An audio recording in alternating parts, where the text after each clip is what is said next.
This is me Malli Motivates Day 5. Let's start our video.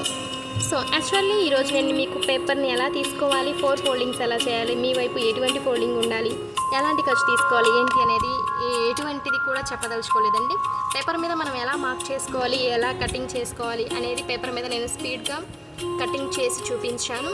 So actually ఇప్పుడు మీరు నేర్చుకోవాల్సింది ఏంటంటే నిన్నటిది ఈ రోజుది, అది కాక మెజర్మెంట్స్ అనేవి ఎలా తీసుకోవాలనేది ఈ 4 డేస్ చెప్పిన ప్రతి ఒక్కటి కూడా మీరు ప్రాక్టీస్ చేసినచ్చు ఆటోమేటిక్గా మీకు ఒక హోప్ అనేది వస్తుంది. అవన్నీ తెలియకుండానే డైరెక్ట్గా డ్రెస్ కటింగ్ రావాలి అంటే చాలా మీకు కష్టమైపోతుంది. సో మీరు ఫస్ట్ అవన్నీ కూడా కొంచెం ప్రాక్టికల్గా నేర్చుకున్న తర్వాత మాత్రమే మీకు ఇది యూజ్ అవుతుంది. ఇది క్లాత్ కటింగ్ ముందు ఒక బేసిక్ ప్రాక్టీస్ లాంటిదండి. సో పేపర్ మీద కటింగ్ చేసేటప్పుడు సిజర్స్ని ఎలా హ్యాండిల్ చేయాలి, కటింగ్ లైన్ ప్రకారం ఎలా కట్ చేయాలి ఏంటి అనేది మీకు ప్రాక్టీస్ అవుతుంది. కాబట్టి నేను ఈరోజు మీకు ఈ వీడియోలో ఇంటి మాత్రమే చూపించగలుగుతున్నాను. రేపటి వీడియోలో మనం ఇంకా కొత్తగా ఏదైనా ప్రాపర్గా నేర్చుకోవడానికి స్టెప్ బై స్టెప్ చూపిస్తాను.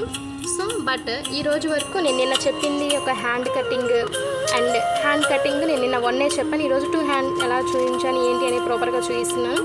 ఓకే, మీకు ఈ వీడియో కానీ యూస్ఫుల్గా అనిపిస్తే share, comment. Okay, thanks for your valuable time spend with me. Okay, జాగ్రత్తగా చూసుకోండి, అబ్జర్వ్ చేసుకోండి, కీప్ అబ్జర్వ్. నేను కట్ చేసిన ఇమేజెస్ కూడా ఇక్కడ మీకు నేను యాడ్ చేశాను. Front and back part and hands ఎలా కట్ చేసుకోవడం ప్రతి ఒక్కటి కూడా నేను మీకు ఈ వీడియోలో జస్ట్ చూపిస్తున్నాను. ఇమేజెస్లో మనం ఫస్ట్గా ఒక నోట్స్ తీసుకొని నోట్స్ మీద ఫస్ట్ మెజర్మెంట్స్ అనేవి డ్రాఫ్టింగ్ అనేది చూసుకోవాలండి. So take care, bye.